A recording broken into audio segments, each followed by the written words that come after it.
Teman-teman mahasiswa, saat ini kita masuk dalam materi pembahasan rotasi, ya. Kalau beberapa minggu yang lalu kita mempelajari fisika mekanika, tetapi untuk gerak-gerak translasi, kemudian gerak parabola atau gerak dalam bidang datar. Nah, sekarang atau pertemuan kali ini kita mempelajari tentang rotasi. Ya, pertama kali Pak Wid ingin menjelaskan tentang pengertian sudut radian. Ya, ini adalah lingkaran. Ya, dalam lingkaran ini semuanya sudah memahami ya bahwa sudut lingkaran itu besarnya 360 derajat. Kalau pi ya, pi radian, pi itu adalah 180 derajat, itu setengah lingkaran. Pi itu kan nilainya 3,14 ya, 3,14 itu satuannya adalah radian, sama dengan 180 derajat. Jadi satu radian itu nilainya kurang lebih 57,3 derajat. Ini komanya masih panjang, Pak Wid singkat saja. Kemudian keliling lingkaran. Keliling lingkaran semuanya juga tahu bahwa nilainya adalah 2πr. Sama dengan keliling lingkaran itu 360 ya sama dengan 2π. Ya, 2π ini keliling lingkaran. Jadi keliling lingkaran ya sudutnya 2π. Keliling lingkaran ya, keliling lingkaran itu seperti ini, keliling sini. Nah, kalau S saja, sudut S saja ya, S ini panjang busur lingkaran S ini sudutnya adalah theta ya, sudutnya theta seperti di gambar. Kalau kita bandingkan sudut keliling lingkaran ini 2πr dan S ini adalah panjang ya, keliling lingkaran dan panjang busurnya S sama dengan sudut keliling lingkaran dibagi dengan sudut S-nya tadi ya. Sehingga panjangnya S itu boleh juga ditulis sebagai R kalikan theta.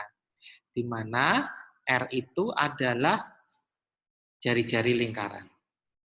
Ya. Ini pengertian tentang sudut radian. Selanjutnya kita masuk ke dalam materi. Kalau kita punya sebuah benda, ya bentuknya seperti ini, kemudian ada porosnya di titik O ini. Benda ini bisa berputar berlawanan arah dengan jarum jam.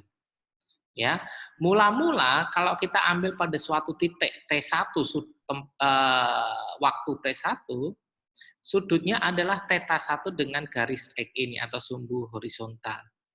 Suatu saat dia bergerak ya selama menjadi T2 pada waktu T detik menjadi T2, sudutnya berubah menjadi θ2. Nah, perbedaan antara sudut θ1 dan θ2 kita beri nama dengan delta theta ini. Ya, Pak Wid ulangi lagi ya. Benda ini bisa bergerak melingkar ya, ada porosnya di O, berlawanan dengan arah jarum jam. Kita ambil sebuah titik di titik P ini ya yang berjarak tertentu, misalkan berjarak R ya dari sumbu rotasi ini titik P. Pada suatu saat T1 sudutnya adalah θ1 dengan sumbu X ini. Kemudian benda ini bergerak ya sampai di dalam waktu T2 ya, waktunya sekarang T2, sudut yang ditempuh adalah delta 2. Nah, perbedaan sudut di T1 dan T2 atau θ1, θ2 itu disebut dengan delta T. Nah, jadi dalam berputar ini ada perubahan sudut, ada perubahan waktu. Jadi selama gerak berputar itu ada perubahan sudut, ada perubahan waktu. Nah, kecepatan rata-rata putaran ya itu adalah perubahan sudut dibagi dengan perubahan waktu. Ini kecepatan rata-rata. Nah, kecepatan sesaatnya tidak ada garis di atasnya, itu d theta per dt. Jadi ingat ya, kecepatan rata-rata itu atau kecepatan sudut itu adalah perubahan sudut dibagi dengan perubahan waktu. Biasanya satuannya itu ya kecepatan sudut ini radian per detik, sudutnya satuannya radian, kalau waktu satuannya detik. Delta T ini T2 min T1 seperti biasa. Ada yang namanya juga percepatan sudut ya, seperti mekanika biasa. Kalau ada kecepatan sudut, pasti ada percepatan sudut. Ya, nah di sini percepatan sudut ya, kalau ada kecepatan pasti ada percepatan. Kalau ada kecepatan sudut pasti ada percepatan sudut. Ya. Nah ini percepatan sudut rata-rata, perubahan kecepatan terhadap waktu. Ya, sesaatnya ini adalah kecepatan perubahan kecepatan sudut dibagi kecepatan perubahan waktu. Jadi ini delta, ini D, ini sesaat, ini rata-rata, ini sesaat, membedakan itu. Alfa radian per detik kuadrat satuannya ya. Radian per detik kuadrat. Ini bentuk lainnya ya. Alfa itu bisa turunan kedua dari perubahan sudut terhadap waktu atau omega kalikan D omega per dt. Ya, ini bentuk lain dari percepatan sudut. Rotasi dengan percepatan sudut tetap. Ya, ini analog ya, persamaan yang ada di kiri ini analog dengan gerak lurus. Kalau biasanya ini X, ini V, ya, VT atau VT kuadrat, maka kita nulisnya omega 0T ditambah setengah alfa T kuadrat. Ini juga omega T sama dengan omega 0 ditambah alfa T. Ini juga omega T kuadrat, omega 0 kuadrat plus 2 alfa. Jadi ini analog dengan kecepatan sudut, kecepatan translasi ya, atau gerak translasi, gerak lurus. Nah ini S yang tadi R theta ya, kalau S-nya berubah maka yang berubah adalah sudutnya. Jadi di sini ya kalau S ini berubah maka sudut ini pasti ikut berubah. Panjang R-nya ini ya selalu tetap ya, titik P tadi. ds per dt perubahan busur lingkaran terhadap waktu itu ya sama dengan R kalikan perubahan sudut terhadap waktu. ds per dt itu adalah kecepatan, d theta per dt adalah kecepatan sudut. Nah, ini hubungan antara kecepatan sudut dan kecepatan translasi. Nah, ada juga ini ya, dv per dt, dv per dt R d omega per dt. Ini kita lihat dari mana ya. Jadi kalau ini kita turunkan terhadap waktu, ya kita turunkan terhadap waktu, maka di sini akan menjadi kecepatannya ini juga kita turunkan terhadap waktu. dv per dt sama dengan R d omega per dt. dv per dt itu adalah percepatan. Ya, ini percepatan, R d omega per dt ini ada juga percepatan. Tapi ini transversal, ini tangensial ya. Gerak lurus, gerak melingkar. Nah, hubungannya. Nah, percepatannya di sini adalah percepatan tangensial, yaitu percepatan yang menyinggung lingkaran, bukan percepatan yang menuju ke arah lingkaran. Kalau yang menuju ke arah lingkaran kan persamaannya nih V kuadrat per R. Ini gerak sentripetal waktu itu ya. Kita sudah mempelajarinya. Gerak sentripetal ini R per V kuadrat per R, ya V kuadrat per R, atau kalau ditulis juga omega kuadrat, karena V itu R omega, maka kita bisa juga menulis V omega kuadrat kalikan R, boleh juga kita menulis omega kalikan V, ya omega kalikan V. Omega kalikan R itu kan V ya, kan omega kali R kan V, jadi omega kalikan V. Ini bisa, ini bentuk lain dari percepatan radialnya. Ini percepatan tangensialnya, hubungannya AT adalah R kalikan alfa.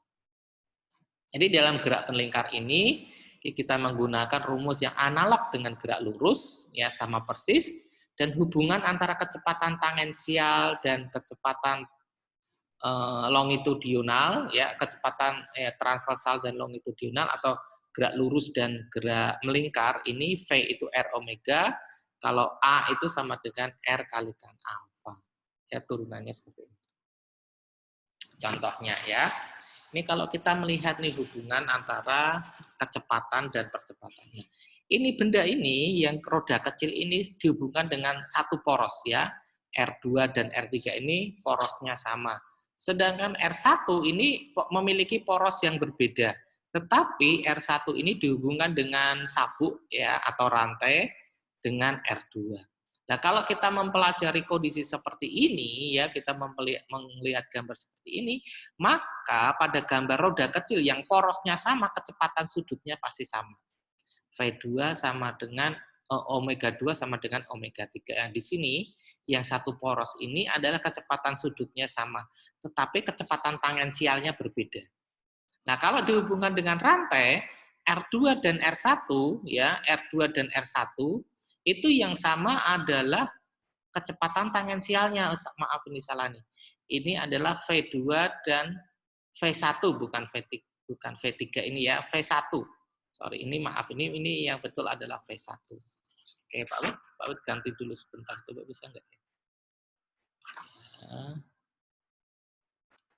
Oke, oh enggak bisa. Ya, tapi tadi maksudnya di sini adalah V1, ya. Yang kita maksud di sini adalah V1. Baik. Kemudian kita lihat soal-soalnya. Sebuah roda ya memerlukan waktu 3 detik untuk berputar ya melalui sudut ya 234 radian. Pada akhir waktu ini kecepatannya 108 radian per detik. Hitunglah percepatan sudut konstannya. Ya, jadi sebuah roda memerlukan waktu 3 detik, T-nya 3 detik. Sudut yang ditempuh adalah 234 radian. Ya. Kecepatan akhirnya adalah 108 radian per detik. Hitunglah percepatan sudut konstannya, alfanya dicari. Ya, ini rumus dasarnya. Rumus dasarnya theta omega 0 ditambah ini. Ya, ini sudutnya, omega 0-nya kita tidak tahu, ya kan? Waktunya ditempuh dalam waktu 3 detik, alfanya jika tidak tahu, kita dapat persamaan pertama. Ya, seperti ini persamaan pertama. Kemudian persamaan yang kedua, ini. Omega T adalah omega 0 plus alfa T. Omega T-nya 108, omega 0-nya tidak tahu, alfanya tidak tahu, T-nya 3. Nah, kita ada dua persamaan, 1 dan 2. Ini persamaan pertama. Kemudian kita menggunakan substitusi atau eliminasi, terserah ya.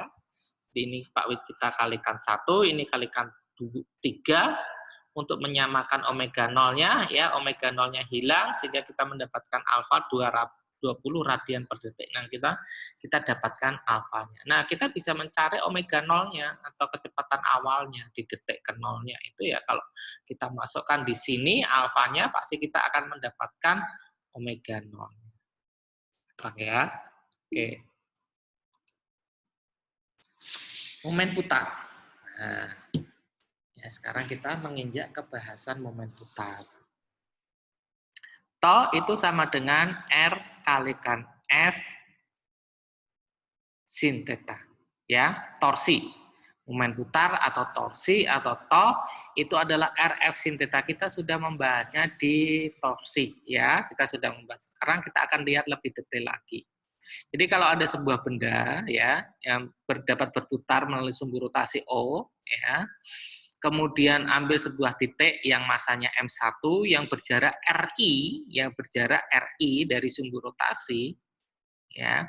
Kemudian pada sebuah titik M1 ini dikenai gaya F. Ini ya, gaya F ini bisa diuraikan ke arah yang sejajar dan tegak lurus ya, sejajar dengan sumbu rotasi ini ya, R atau yang tegak lurus. Kemudian bendanya ini berputar berlawanan arah dengan jarum jam. Sehingga torsi itu adalah RF sin theta. Sin theta ini adalah sudut yang dibentuk antara gaya F ini dengan sumbu rotasinya R. Ya, bukan dengan jari-jarinya R ini ya. Ini R-nya. Sehingga ini sudut tetanya. Kalau kemarin kita selalu menganggap sinnya itu 90 derajat terus. Jadi R kalikan F semuanya. Sekarang kita tidak. Ya. Ini theta sudut yang dibentuk antara gaya F dengan jari-jari, ya jari-jarinya. Ini di MI, di sini ada M lagi, di sini ada M lagi, ini ada M, banyak sekali M di sini ya. Di sini hanya M sampel saja, sehingga total momen putarnya itu adalah TO 1 tambah TO 2 tambah TO 3 tambah TO 4. Jadi kalau Pak Wid taruh misalkan di sini lagi ya, ada M lagi ya, jaraknya di sini adalah ini R2. Ya R2, ini M2. Misalkan gini lah, ada di sini ada M3. Ya, di sini ada M3. Jaraknya di sini adalah di sini bisa sini R3. Ya, dan seterusnya. Sehingga totalnya, total sumbu rotasinya itu adalah tau 1 tambah tau 2 tambah tau 3 dan seterusnya. Ya. Tau tadi adalah R1 F1 sin theta, R2 tau 2 R2 F2 sin theta dan seterusnya. Ini sudutnya beda-beda. Ya, sudutnya beda-beda. Sehingga sigma tau, ya kalau kita tulis sigma tau ini, di sini sigma tau ini adalah sigma RI FI. Ya, RI kalikan FI ini. Ya, RI FI ada sin tetanya. Kemudian ya F itu kan massa kalikan kecepatan, percepatan. Sedangkan percepatan tadi hubungannya dengan percepatan sudut R kalikan alfa. Sehingga F itu M kalikan R alfa. Kalau kita masukkan ke sini, FI, ya FI ini kita ganti MI RI alfa. Maka RI kalikan RI, RI-nya kuadrat. Alfanya ini konstan. Ya kan, alfanya ini konstan. Nah, ini kan jadi sigma, ini kita sederhanakan sigma MI RI kuadrat. Ya, kita mengatur-atur aja ya. MI kalikan RI kuadrat, alfanya di luar. Nah, ini yang kita definisikan sebagai momen inersia. Sigma MI RI kuadrat. Ini kita definisikan dengan momen inersia ini. I kalikan alfa. Sehingga torsi itu boleh ditulis dengan I kalikan alfa atau I kalikan omega d omega per dt. Ini tadi bentuk lain penulisan dari alfa. Jadi torsi itu bisa dituliskan dua bentuk. Yang pertama ini ya, to itu RF sin theta atau bisa juga dituliskan dalam bentuk ini. To itu sama dengan I kalikan alfa. Oke. Selanjutnya ya.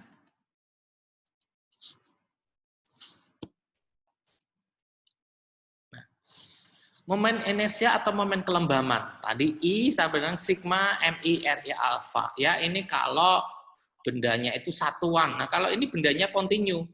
Ya, kita akan lihat nanti ya penggunaan yang pakai sigma dan integral. Kalau integral itu pasti jumlahnya banyak sekali. Kalau sigma jumlahnya bisa dihitung. Sigma menjadi integral kalau jumlahnya dari 1 sampai tak berhingga di sini.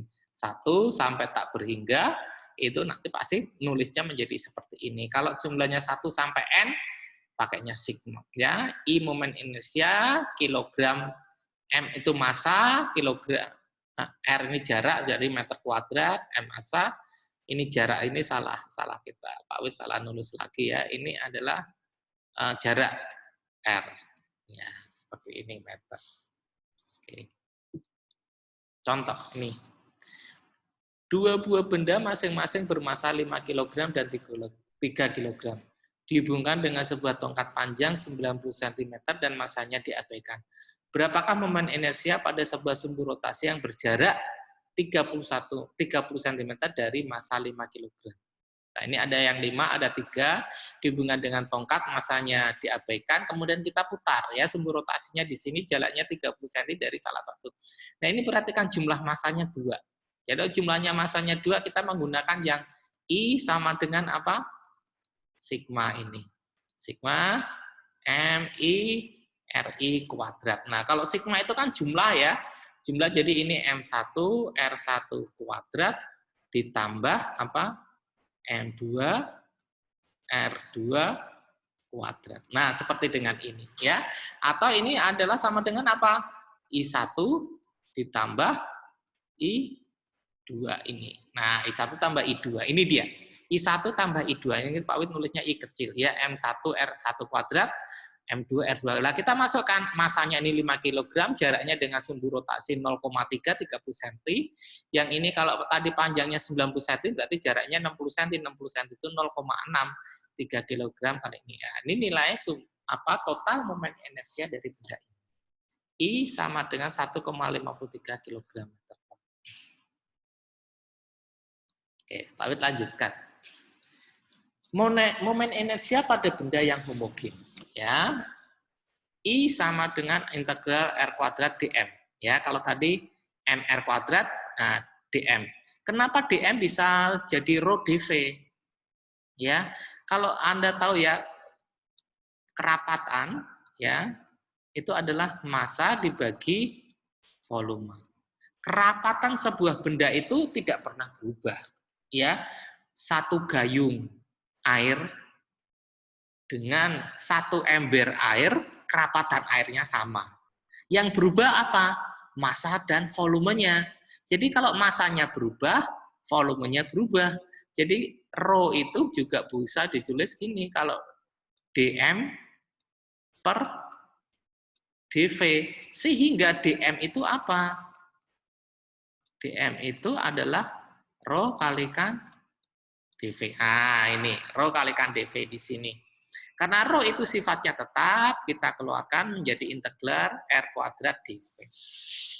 Ya, untuk benda yang homogen. Contoh, ya, tongkat langsing uniform, sumbu putarnya tegak lurus pada panjangnya. Tongkat bermassa M dan panjangnya L. Hitung momen kelembamannya terhadap sumbu melalui O pada jarak sembarang. Ya, jaraknya bebas dari salah satu ujung tongkat itu. Pilih sebagai elemen volume suatu potongan pendek yang panjangnya dx dan luas penampangnya A pada jarak x dari titik A. Ya, maka kita lihat ini. Nah, ini tadi ya. Jadi ini sebuah tongkat panjangnya L, ya. Kemudian diputar di sumbu rotasi yang sembarang posisinya. Tapi ini vertikal ya, tegak lurus terhadap panjangnya. Ini jaraknya H. Kemudian di sini ya, kita lihat di sini ini adalah potongan, kita ambil potongan kecil. Ya, potongan kecil dari tongkat tersebut, ya potongannya itu dx, jaraknya adalah x, ya jaraknya terhadap sumbu rotasi x. Ini dari dari tengah ke kiri itu h, jadi dari tengah ke kanan l min h karena panjangnya itu adalah l.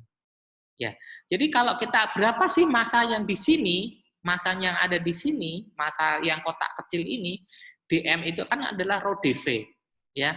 Volume itu adalah luas kalikan panjang, ya. V itu pasti luas alas kali tinggi, ya, masih ingat ya. V itu adalah A kalikan T, ya, luas alas kalikan tinggi, misalkan untuk volume silinder ya. Dan ini luas alasnya A, ini adalah lingkaran dari apa? Batang tongkat ini ya, ini A, lingkaran dari batang tongkat ini A. Kemudian panjangnya adalah dx, sehingga ini adalah volumenya. Rho A dx. Ya. Jadi rho A L per dl, L per L dx. Jadi L per L ini ya, ini sama saja ya, nggak ada ya, tetap rho A dx. Ya. Perhatikan, rho A kalikan L itu adalah massa. Ya, massa dari ini nih, tongkat ini. Jadi massa tongkat ini apa? Massa dari tongkat ini, massa itu adalah rho kalikan V. Ya, massa itu adalah kerapatan kalikan volume. Nah, volume itu luas alas atau luas penampang kali panjang tongkat. Nah, ini adalah massa tongkatnya. Kalau kita kalikan L, ini berarti seluruh tongkatnya, ya, panjang tongkat. Sehingga ini adalah massa per L, M per L dx. Ya, M per L dx. Nah, kita integralkan massa. Kita integralkan seperti ini. I0 sama dengan R kuadrat dm, batasnya dari H sampai L min H. Ya, batasnya dari H sampai L min H. Ya, kemudian kita masukkan ML dx. Ya, ML dx. Kita masukkan batas-batasnya. Kemudian kita bisa, Anda sudah apa? Kalkulus ya, sudah belajar ya. Pada saat H-nya itu 0, ya maka I0-nya adalah setengah 3 ml kuadrat. Kalau H-nya itu setengah L, maka I0-nya adalah 1/12 ml kuadrat. Ya, perhatikan. Ya, perhatikan.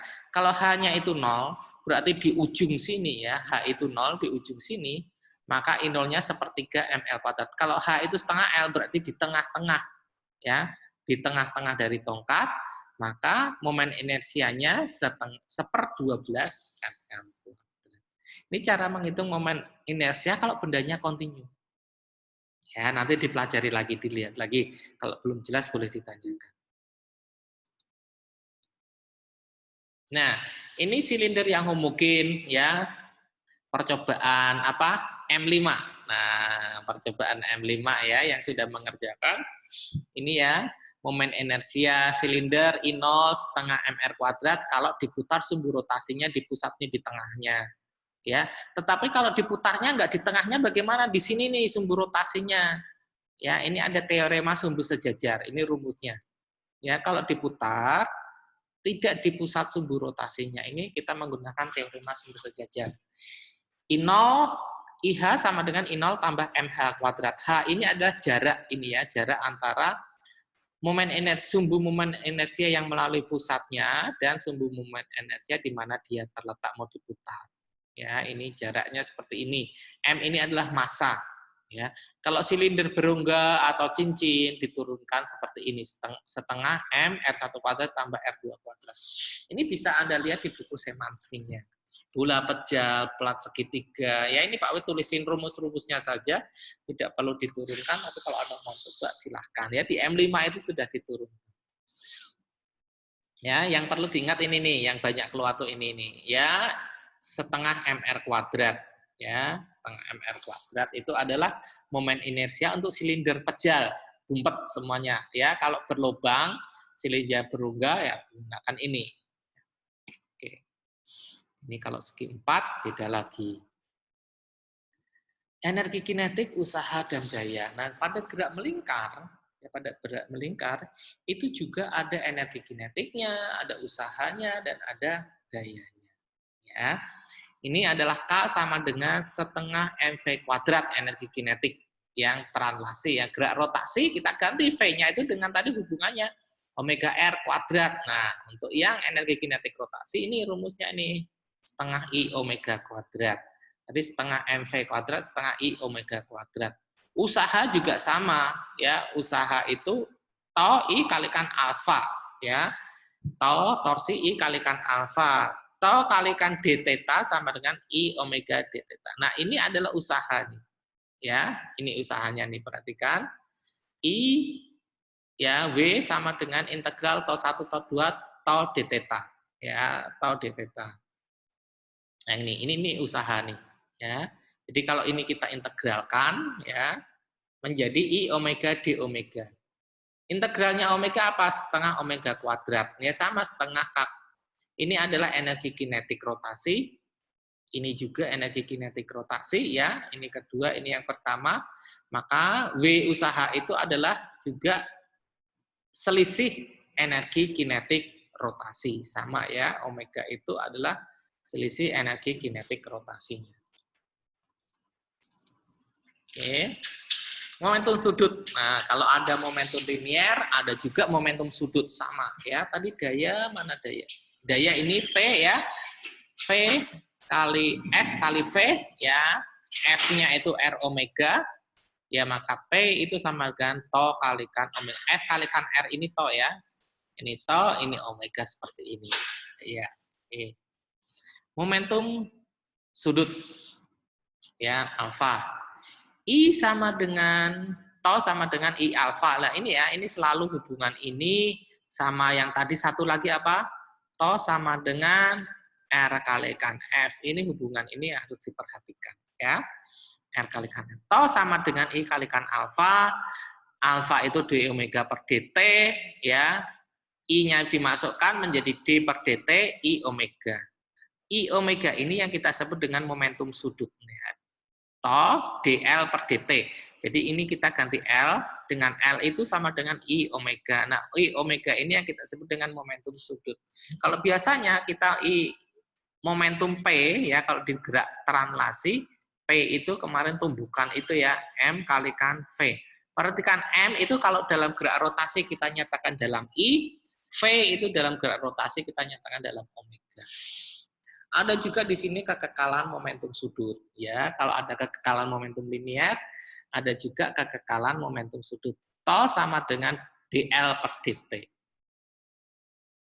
Ya, tau itu ini ya, tau itu dl per dt yang ini. Ya, ini sama dl per dt. Tau sama dengan dl per dt. Jika tau-nya 0, Jika nilai tolnya 0, artinya DL per DT ini konstan. Ya, DL per DT 0 berarti L-nya itu konstan. Turunan yang menghasilkan nilai 0 itu adalah konstanta. Ya, sehingga L itu konstan. Nah, kalau L konstan berarti L itu sama dengan L0 sama dengan L1 sama dengan konstan.